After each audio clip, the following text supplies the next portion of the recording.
Hey, welcome to Shake It Till You Make It, where we're breaking down classic cocktails down to their foundation to understand why they work and how to create your own. Today, we want to make sure you have all the tools you need to get started. And by tools, we obviously mean alcohol. You can't really do much without it. You don't need all these special spirits and liqueurs to make delicious cocktails. You just need the foundation and then go from there and use your home ingredients to really be creative. All right, so first, let's take some of our lighter spirits. So we've got rum, gin, and where is it? Vodka. So these are great to have because you can really mix them with anything. They're great for the whiskey highball template. You can take these and mix it with some Coca-Cola, with some orange juice, with for your Bloody Marys. But really, these are just great to have because they're great building blocks for really anything out there. You can start thinking about martinis, daiquiris, and you can just leave them in your fridge and they're always ready for you. If you like margaritas, you're gonna have to get some tequila. Clear tequila is great. Margarita is definitely what it's most known for, but you can do like tequila and soda, tequila sunrise. These are all great. If you get a darker tequila, you can start using that like a mezcal. You can start using that for like old fashions if you wanted. But for mixing to start, you should really get a clear tequila. And if you're gonna do margaritas, you have to get triple sec or Cointreau like we like to use. These are the spirit tools you're gonna need to make that margarita. And then of course, if we start talking about some of our darker spirits, these are important to have. So we have, a bourbon, but you should have a whiskey bourbon and also a scotch.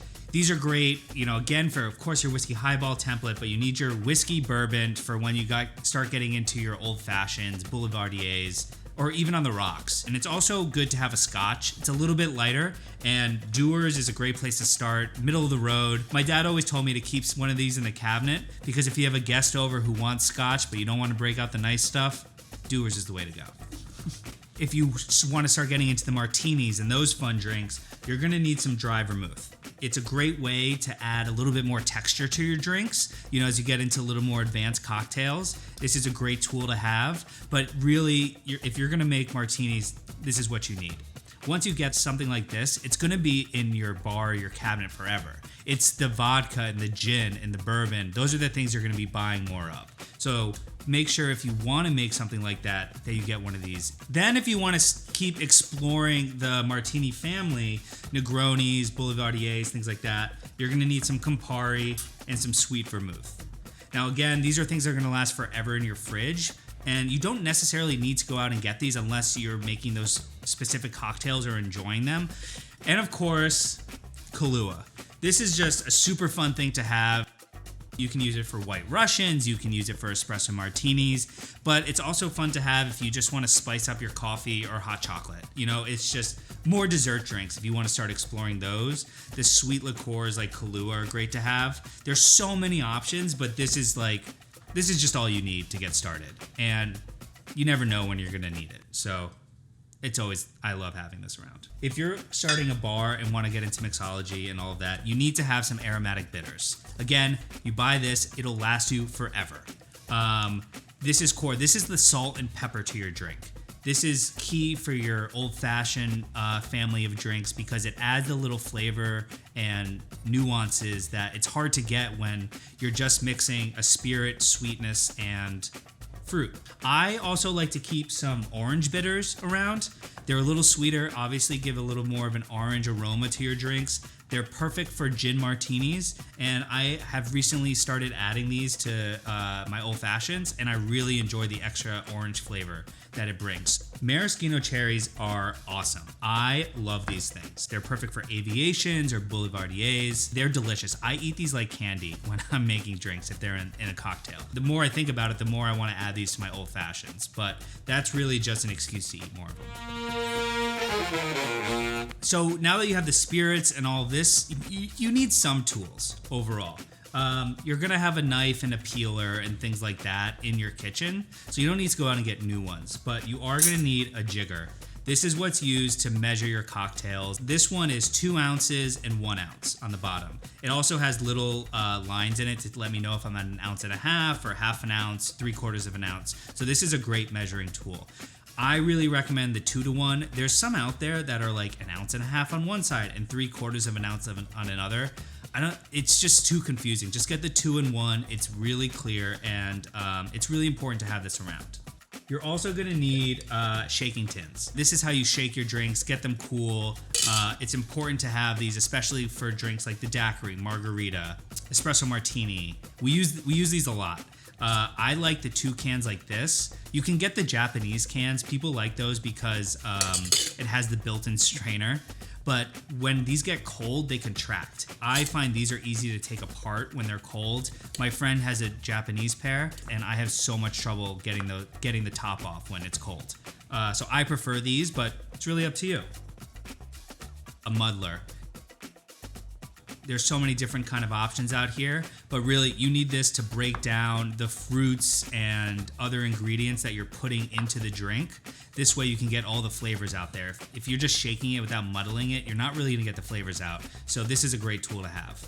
And then if you're using shaker tins, you need strainers. Otherwise all the guts and the ice are just gonna pour out into your drink.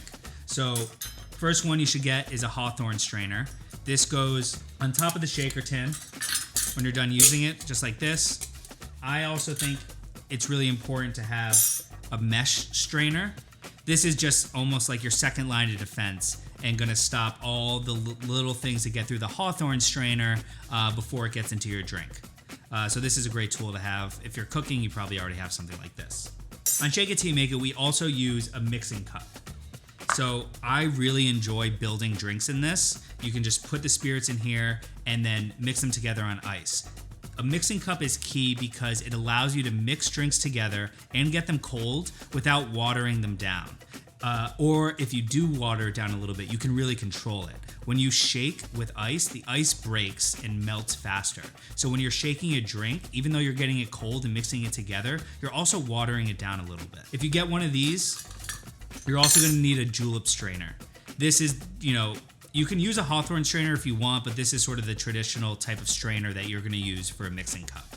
And if you're just getting started and are mixing drinks and building drinks, then you don't need to worry about this just yet.